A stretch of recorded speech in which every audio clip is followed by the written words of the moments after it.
That's the reading chair. It's less stressful. Hi.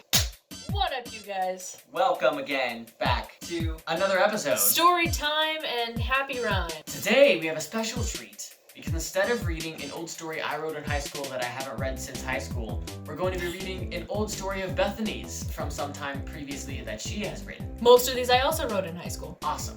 You're also in high school. So Almost not, though. Applicable. Almost not. So I get to choose what story we're reading today. Ben and Jen, The Girl with the Axe, A Thanksgiving Story, and The Dangers of History. I gotta go with the axe. Most of my short stories I wrote in a writing class, so they're about the wolf who cried boy length, but a little bit know longer. what we're talking about. A little bit longer. Over here Look is over. when I was editing, it's actually over here. I was very disappointed. I was like, I failed again to point at the correct. I thought this is how they corner. see it. Are they gonna mirror it? Yeah, they're gonna mirror it. Go look at the other the previous videos of this format. The Girl with the Axe. So much harder when it's your story. You're gonna make fun of me now. My grandkids would always repeat the same chant. Tell the story, tell the story. And I always agreed. I'm gonna do a grandma voice. A long time ago in a galaxy far, far away. I always start this way. And my grandkids always interrupted I with. thought you were talking for yourself. I always start all of my stories this exact same way. The grandma telling the story. And my grandkids always interrupt with, no, that's the wrong story. Tell us about the girl with the axe. No, your grandchildren always interrupt and say, you start every story this way? And I would always say, oh, that story. Well, it all started a long time ago when I was your age. I knew a girl named... Lizzie Borden. How did you know that? What do you mean? You're writing about Lizzie Borden? This story is the grandma telling about Lizzie Borden's backstory. I knew a girl named... Oh, what was her name? Rachel? No. Karen? Grandma was Lizzie. No. Jenny? Lizzie, Grandma. No. Lizzie! Lizzie! The kids shouted. Oh, Lizzie, that was it. Well, Lizzie was the prettiest girl this side of the Rocky Mountains.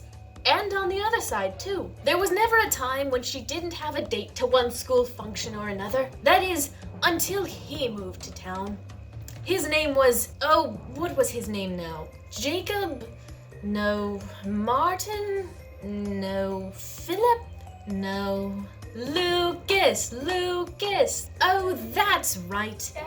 Well, Lucas caught Lizzie's eye, and instantly she fell in love. Unfortunately, the feeling wasn't mutual. No matter how much she tried, she could never get Lucas to notice her. One day, this is where the morbid part comes in. One day, she decided to go up to him and ask him out herself. Her plan was flawless. Ask him out. If he says no, break his neck. So the next day in school, she asked if he'd like to go to the school dance with her on Friday. I remember specifically, I made the school dance on Friday and not Saturday because I thought Saturday was too cliched. But if I put the school dance on Friday, it's an original idea. He said no. So, she broke his neck! No! The kids screamed. Just kidding, just kidding. But if she had, he probably would have been better off. Instead, that night, she snuck over to his house and used her axe to chop it into kindling. Fortunately, no one was there. From that moment on, she was an outlaw, and later went on to become the leader of communist Russia. The end. The kids applauded. Thanks for the story, Grandma Lizzie. It was my pleasure. Be sure to say hello to your Grandpa Lucas.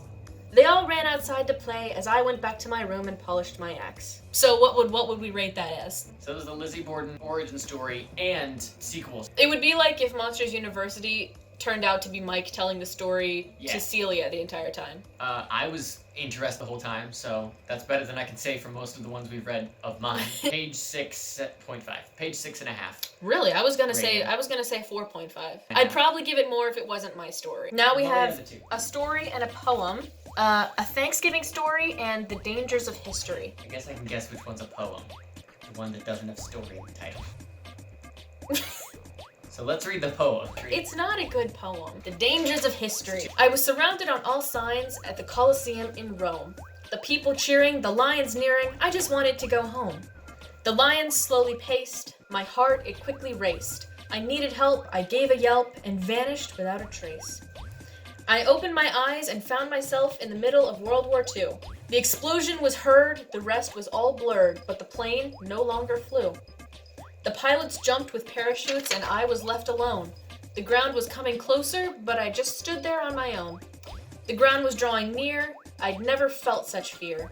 I needed help, I gave a yelp, and once again disappeared. I jolted up and out of bed while stifling a scream.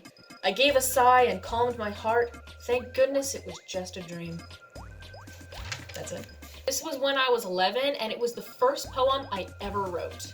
It felt more like a story that rhymed. That's what I was literally right about to say that. I was gonna say it's barely a poem, it's more just a rhyming story. Do we have time for one more? What's it called? Live amongst the clouds. Your face is no longer in shot. That's okay. What I wouldn't give to live up amongst the clouds, away from the city's lights, the noise and endless crowds, flying through the swirling tufts and soft blanket of white, swimming through a sea of puffs and drinking in the light. But I hear the real world call, and back to the earth I fall. I know the sad reality, that forever on the ground I'll be, to never, like a bird, be free for the rest of my eternity.